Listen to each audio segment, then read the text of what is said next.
break time namin ngayon mga kadongers. Ayan mga idol. Muli kami ng ano lang, Chai, Karak tea. Kasama ko yung aking katrabaho. Banlahe. Ayan o. Nepal siya, Nepal.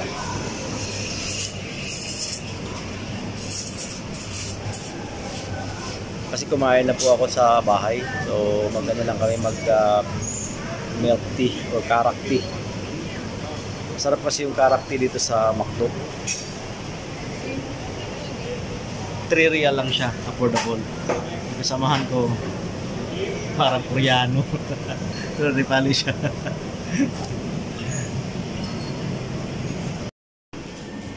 So ito yung ano, yung Karak. This is the Karak na in-order namin.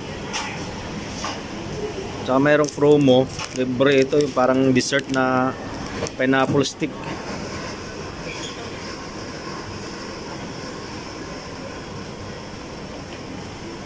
Ito yung Karak ng McDo or milk tea. Yan, masarap siya guys kapag ininom. Hindi ko siya pinopromote pero break time namin, uminom lang kami nito. Tama kasi medyo malamig ang panahon at kumain na rin kami.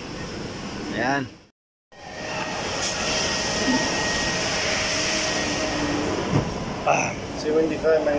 Malinamnam yung Karak tea nila. Sarap.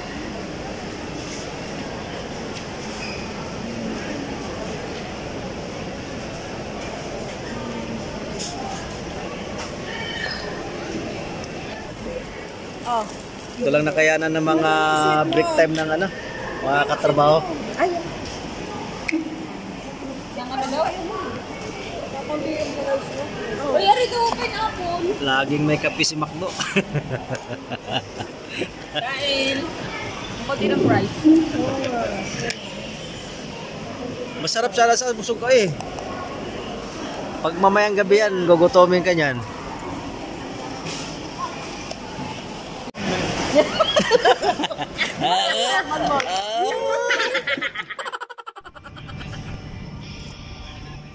Kapag coffee break tayo mga kadongers, ayan mga idol. Pa-refresh naman. Kapagod sa floor. Busy. Busy mga idol. Dito ko sa likod ng mall. Ayan, tambayan dito. Pagpaalam tayo mag coffee break lang saglit. Ilang minuto lang. Maano naman, ma-refresh naman sa ano. Masyadong babad sa ano, sa floor. Kape tayo mga idol.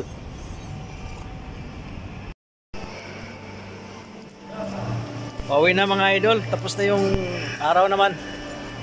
Let's go home. Let's go home. Tomorrow is another day. Ito yung transport namin mga idol. Dito kami nag-iintay. Ayan. Ito yung Doha Festival City sa Qatar Mall. Doha Festival City Mall. Ayan. Medyo mahaba din siya. Dito kami sa parking area. Nag-iintay ng transport. Ito yung malaking transport namin. Ayun, parating na yung van ko. Yan. Ayan, ang transport namin. And mga idol, pauwi na tayo sa bahay. Kababa lang natin sa transport. So, dito na yung tirahan ko. Kung saan dito kami nangupahan, malapit sa puno. Sa isang compound mga idol. Mag-alas 12 na po ng hating gabi mga idol.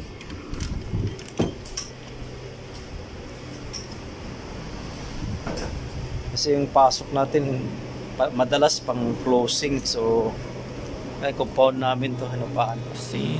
Nandito na lang mga idol, maraming salamat at sana ayaw kayo dyan at advance Merry Christmas na. Bye! As they were a year ago, but all will be okay. I move on each and every day. The past is where it stays. Way back a year ago.